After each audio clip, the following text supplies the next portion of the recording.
भाग्य का खेल। किसी गांव में एक ब्राह्मण अपनी पत्नी के साथ रहता था। वह ब्राह्मण लोगों के घरों में पूजा पाठ कराने का काम करता था। वह दोनों पति पत्नी बूढ़े हो चुके थे। उन दोनों की कोई संतान नहीं थी। बूढ़े होने के कारण उसे कोई पूजा पाठ के लिए नहीं बुलाता था। दोनों पति पत्नी आपस में बात कर रहे थे कि भोजन का प्रबंध कैसे किया जाए। ब्राह्मण की पत्नी बोली कि अब गांव वाले आपके शिष्य को बुलाते हैं। उसको तो सोचना चाहिए कि हमारे गुरु के पास भोजन की कितनी किल्लत है। ब्राह्मण बोला कि ऐसी बात नहीं है भगवान। वह जब भी मुझे रास्ते में मिलता है बिना मेरे पैर छुए वह आगे नहीं बढ़ता है। पता नहीं मैंने क्या पाप किए थे जो मुझे भुगतना पड़ रहा है। चलो जो भी राशन है उन्हें पकाओ, उसके बाद आगे भगवान की मर्जी। मरेंगे तो दोनों साथ ही मरेंगे। यह कहकर दोनों ने खाना पकाकर खाया। 2 दिन हो गए। दोनों पति पत्नी भूखे ही पड़े थे।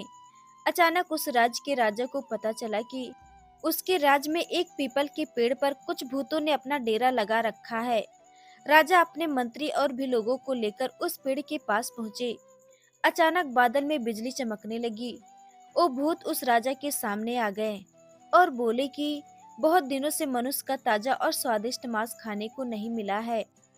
आज इन सबकी खोपड़ी चबा चबा कर खाऊंगा। यह सुनकर राजा समेत सभी वहां से भाग निकले।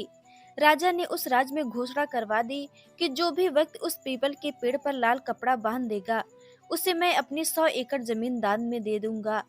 यह बात जब उस ब्राह्मण को पता चली तो वह राजा के पास गया और बोला कि महाराज मैं यह काम करूंगा। राजा बोला कि ठीक है, आज रात में तुमको उस पीपल के पेड़ पर लाल कपड़ा बांधना है। मैं कल सुबह चेक करूंगा। अगर मुझे उस पेड़ पर लाल कपड़ा बंधा मिला तो मैं शर्त के अनुसार अपनी 100 एकड़ जमीन तुम्हारे नाम लिख दूंगा। वह ब्राह्मण रात में उस पीपल के पेड़ के पास पहुंचा। वहां ब्रह्मदैत्य और बाकी भूत प्रेत सामने आ गए, जिन्हें देखकर वह ब्राह्मण डर गया। ब्रह्मदैत्य बोले कि तुम्हें डर नहीं लग रहा है। वह ब्राह्मण बोला कि हे ब्रह्मदैत्य बाबा, मैं और मेरी पत्नी 3 दिनों से भूखे हैं। मेरे पास खाने को कुछ भी नहीं है। मरना तो मुझे वैसे भी है। यदि मैं इस लाल कपड़े को इस पीपल के पेड़ पर बांध दूंगा तो राजा मुझे 100 एकड़ जमीन दान में देंगे। ब्रह्मदैत्य को उस ब्राह्मण पर दया आ गई। ब्रह्मदैत्य ने एक भूत से कहा कि सुनो, ये लाल कपड़ा उस ऊंचाई पर बांध दो। ब्रह्मदैत्य बोले कि अब तुम घर जाओ। वह ब्राह्मण घर आ गया। अगले दिन राजा ने वहां जाकर देखा तो लाल कपड़ा बंधा मिला। राजा ने शर्त के अनुसार अपनी 100 एकड़ जमीन उस ब्राह्मण के नाम लिख दी।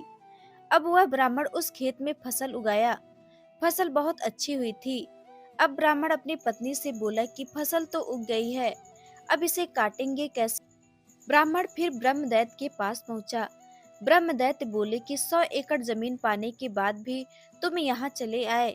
ब्राह्मण बोला कि हे ब्रह्मदैत्य बाबा, मैंने अपने 100 एकड़ जमीन पर फसल उगाई है, लेकिन हम दोनों बूढ़े हो चुके हैं। मैं फसल काट नहीं सकता।